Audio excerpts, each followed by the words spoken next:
In 6.4, we're going to be working on finding inverse relations and inverse functions. From the activity that you did before 6.4, we found that inverses are when you switch the x and the y coordinates. And so the first step to finding an inverse relation, if I wanted to find the inverse of y equals 3x minus 5, is going to be to switch x and y. So I say x equals 3y minus 5. Then, after I switch x and y, I'm going to solve for y.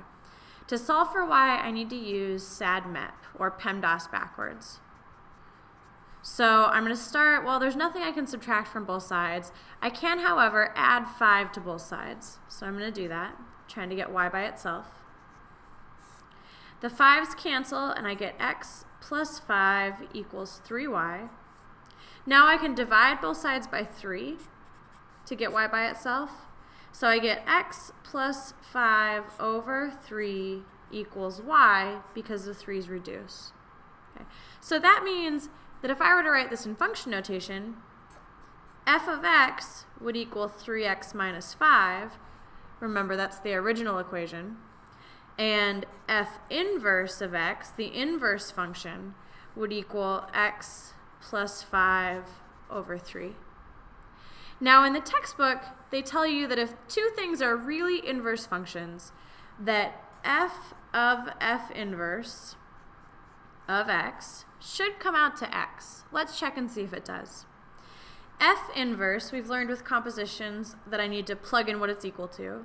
So I know that I look at f inverse and I come up and see what it's equal to. I'm going to substitute in x plus 5 over 3. And now anything in the parentheses, I'm going to plug in where I see x's in the function. So up here when I look at f, I see a 3 times x, so I'm going to do 3 times what's in the parentheses, x plus 5 over 3, and then take away 5. When I do this, if I follow order of operations, I need to do parentheses, exponents, and then multiplication. When I multiply 3 times x plus 5 over 3, I have a 3 on top and a 3 on bottom. That reduces and leaves me with x plus 5 minus 5. And then a plus 5 and a minus 5 cancel out, and that leaves me with x. If I check the other direction, if I do f inverse of f of x, I plug in what f of x is equal to. So I look up and I see f of x is 3x minus 5.